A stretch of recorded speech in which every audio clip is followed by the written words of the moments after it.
Muitas pessoas buscam a psicoterapia visando uma cura das suas questões, né? Visando a finalização daquelas questões que doem, que machucam e que a pessoa não quer mais ter na vida dela. Então, não quero mais ter isso, quero curar isso.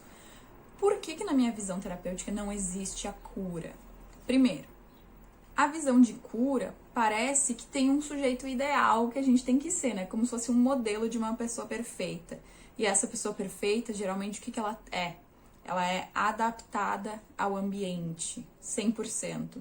Então, ela consegue ser útil para o capitalismo, digamos assim. Isso seria uma visão de um sujeito ideal no mundo que a gente vive. Então, alguém que não tem o problema de ser funcional nesse mundo que a gente vive. Então, aí já é uma questão importante dessa visão de cura, né? Que sujeito a gente quer ser?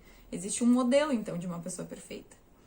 Outro ponto para trazer sobre isso é que existem duas palavras que falam desse processo que a gente vive na terapia que explicam melhor isso que a gente quer chamar de cura, mas que, na verdade, são essas duas palavras, ressignificar e protagonismo, que falam sobre isso. Então, ressignificar é a gente dar novos significados, né? Então, a gente volta lá naquela história, a gente se apropria, a gente pega ela pra gente, porque ela é nossa. E a gente não existe sem essa história, não existe Luciele sem a história que ela viveu. Não consigo conceber quem eu seria sem isso, porque não existe. Então, quando a gente ressignifica essa história, a gente pega ela de volta pra gente.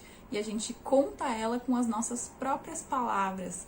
A gente traz elas pra primeira pessoa, né? Porque é minha história. Então, ao fazer isso, a gente vai dando novos significados e percebendo as dores, as potencialidades e tudo que aquela história carrega de importante pra gente e que nos constitui como pessoa, que faz parte de nós de uma maneira tão colada que não tem como tirar, não tem como se curar da nossa história. E o protagonismo vem disso, né? Quando a gente é protagonista de uma história, pensa protagonista, é a pessoa que decide o que vai acontecer a partir daqueles fatos da vida. Então, uma grande pergunta é: o que eu faço com o que foi feito de mim? Isso é uma pergunta existencialista muito importante. Coisas que a gente não controla e as coisas que a gente controla, né? As coisas que a gente pode buscar e ir atrás. Então, ser protagonista é isso. É passar a escrever os próximos capítulos dessa história de uma maneira mais consciente, avaliando com responsabilidade a liberdade que a gente tem. Porque a gente sim tem algum nível de liberdade dentro das nossas condições, disso que nos foi dado, né? Então, seria buscar escrever essa história em primeira pessoa, isso é o protagonismo. Então, é assim que eu enxergo um pouco do processo terapêutico, né? Dessa construção, dessa nova história, da escrita dessa nova história.